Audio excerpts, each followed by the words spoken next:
தமிழ்நாட்டில் வாக்காளர் பட்டியல் சிறப்பு தீவிர திருத்த பணிகள் தொடர்பாக தேர்தல் ஆணைய அதிகாரிகள் ஆலோசனைக்கு பிறகு சென்னை, செங்கல்பட்டு, கோவை, திருப்பூர் உள்ளிட்ட இடங்களில் தலைமை தேர்தல் ஆணைய அதிகாரிகள் கள ஆய்வு செய்ய உள்ளனர்.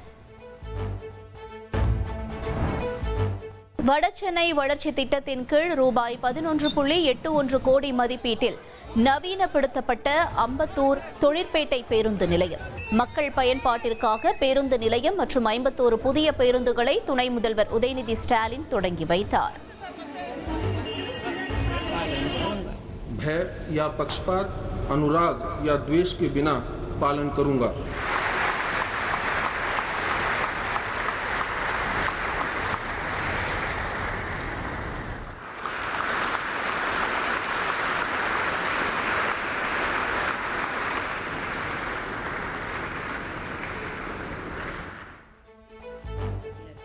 உச்சநீதிமன்றத்தின் 53வது தலைமை நீதிபதியாக சூரியகாந்த் பதவியேற்றார்.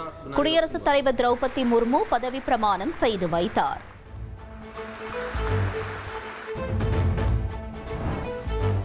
கரூர் கூட்ட நெரிசலில் சிக்கி 41 பேர் உயிரிழந்த சம்பவம் தொடர்பான விசாரணைக்கு தாவேக நிர்வாகிகள் ஆஜராகியுள்ளனர்.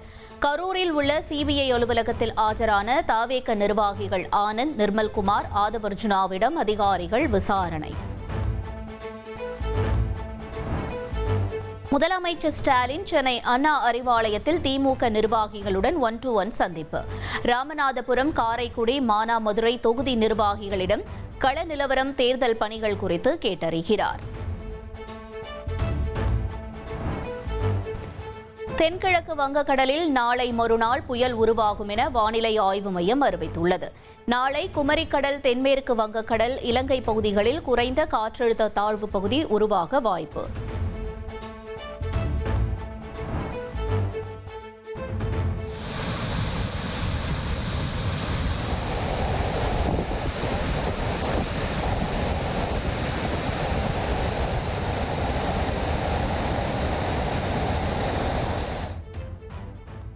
தென்காசியில் பெய்து வரும் தொடர் மழையால் ராமநதி அணை முழு கொள்ளளவை நெருங்குகிறது. அணையின் பாதுகாப்பு கருதி 200 அடி கன நீர் திறக்கப்பட்டு உள்ளதால் கரையோர மக்களுக்கு எச்சரிக்கை விடுக்கப்பட்டுள்ளது.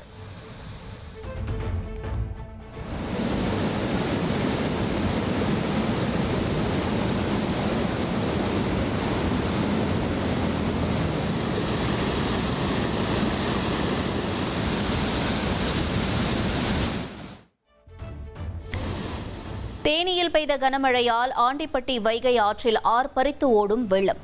கரையோர பகுதி மக்கள் கவனமாக இருக்க மாவட்ட நிர்வாகம் அறிவுறுத்தியுள்ளது.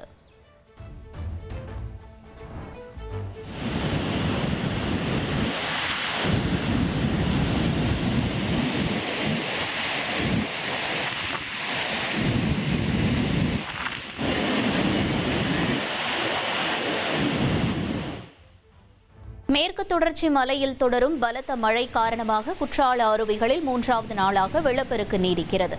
சுற்றுலா பயணிகளின் பாதுகாப்பு கருதி அருவிகளில் குளிக்க விதிக்கப்பட்ட தடை தொடர்கிறது.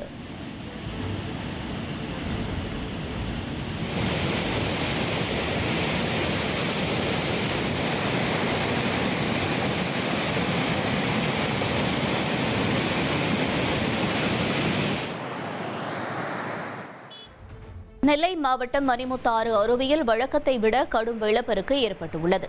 தொடர்ந்து 6வது நாளாக சுற்றுலா பயணிகள் குளிக்க தடை விதிக்கப்பட்டுள்ளது.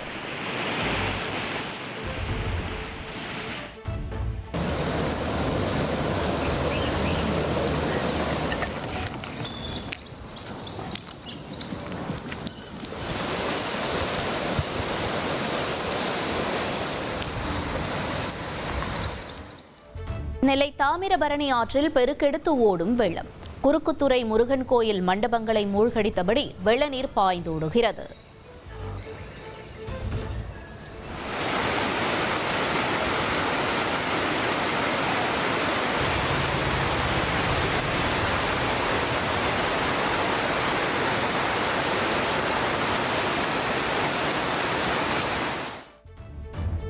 நாகை மாவட்டத்தில் பல்வேறு பகுதிகளில் கனமழை கொட்டி தீர்த்தது. தலை ஞாயிறுவில் 10 சென்டிமீட்டர் மழை பதிவானதால் சாலைகளில் வெள்ளம் போல் மழைநீர் பெருக்கெடுத்து ஓடியது. திருவாரூர் மாவட்டம் திருத்துறைப்பூண்டியில் 11.9 சென்டிமீட்டர் மழை பதிவாகியுள்ளது. பிறவி மருந்தீஸ்வரர் ஆலயத்திற்குள் தண்ணீர் சூழ்ந்ததால் பக்தர்கள் அவதியடைந்தனர்.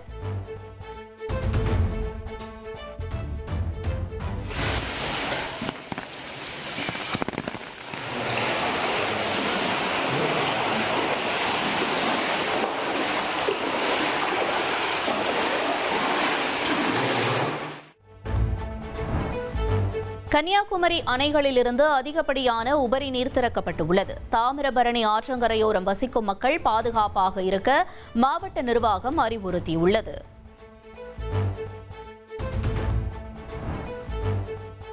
தேனி மேற்கு தொடர்ச்சி மலையில் பெய்த மழை காரணமாக ஆர்ப்பரித்து கொட்டும் சுருளி அருவி. சுற்றுலா பயணிகளின் பாதுகாப்பு கருதி அருவியில் குளிப்பதற்கு வனத்துறையினர் தடை விதித்துள்ளனர்.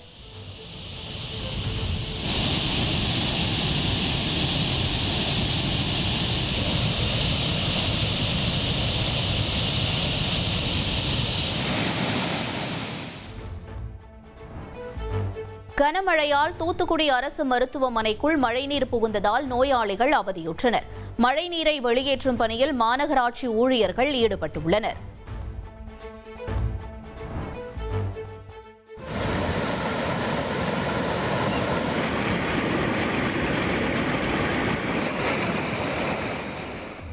குமரி தாமிரபரணி ஆற்றில் வெள்ளப்பெருக்கு ஏற்பட்டதைத் தொடர்ந்து குழித்துறை சப்பாத்து பாலத்தில் போக்குவரத்துக்கு தடை விதிப்பு. ஆற்றின் கரையோரம் மற்றும் தாழ்வான பகுதிகளில் வசிக்கும் மக்கள் பாதுகாப்பாக இருக்க எச்சரிக்கை விடுக்கப்பட்டுள்ளது. நெல்லை மேலப்பாளையம் நத்தம் பாலத்தில் பெருக்கெடுத்து ஓடும் தாமிரபரணி வெள்ளம். பாதுகாப்பு நலன் கருதி போக்குவரத்து துண்டிக்கப்பட்டு போலீஸ் பாதுகாப்பு போடப்பட்டுள்ளது. நாகையில் கனமழை பெய்ததால் பிரசித்தி பெற்ற சௌந்தரராஜ பெருமாள் கோயிலை மழைநீர் சூழ்ந்தது. கோயில் வளாகம் சுற்றுப்புறம் முழுவதும் மழைநீர் தேங்கியதால் சுவாமி தரிசனம் செய்ய வந்த பக்தர்கள் அவதி. சென்னையில் ஆபரண தங்கத்தின் விலை சவரனுக்கு 880 ரூபாய் குறைந்துள்ளது. ஒரு சவரன் தங்கம் 92,160 ரூபாய்க்கு விற்பனையாகிறது. சென்னை ஹைதராபாத் இடையே புல்லட் ரயில் வழித்தடம் அமைக்க விரிவான அறிக்கை தயாரிக்கப்பட்டு தமிழக அரசிடம் சமர்ப்பிக்கப்பட்டுள்ளது. திட்டம் செயல்படுத்தப்பட்டால் 12 மணி நேர பயணம் 2.5 மணி நேரமாக குறையும் என்று கூறப்படுகிறது. எந்த குறியாக இருந்தாலும் திமுகவுக்கு கவலை இல்லை என தவேக தலைவர் விஜய்க்கு அமைச்சர் ரகுபதி பதிலடி கொடுத்துள்ளார். புதுக்கோட்டையில் பேசிய அவர், யாரை கண்டு அஞ்ச வேண்டிய அவசியம் திமுகவுக்கு இல்லை என்றார். பெங்களூருவில் வங்கிக்கு சொந்தமான 7,11 லட்சம் ரூபாய் கொள்ளையடிக்கப்பட்ட வழக்கில் காவலர் உட்பட 7 பேர் கைது செய்யப்பட்டனர். கைதானவர்களிடமிருந்து 6,29 லட்சம் ரூபாயை பறிமுதல் செய்து போலீசார் விசாரித்து வருகின்றனர். 2005ஆம் ஆண்டில் அதிமுக எம்எல்ஏ சுதர்சனம் கொலை வழக்கு. குற்றவாளிகளாக அறிவிக்கப்பட்ட 3 பவாரியா கொள்ளையர்களுக்கும் தண்டனை விவரத்தை சென்னை கூடுதல் அமர்வு நீதிமன்றம் இன்று பிற்பகல் அறிவிக்க உள்ளது. இந்தியா தென்னாப்பிரிக்கா இடையேயான கவுஹாத்தி டெஸ்ட் போட்டியில் தொடக்க வீரர் ஜெய்ஸ்வால் அரை சதம் அடித்து ஆட்டமிழந்தார். முதல் இன்னிங்ஸில் 4 விக்கெட்டுகளை இழந்து இந்தியா தடுமாற்றம்.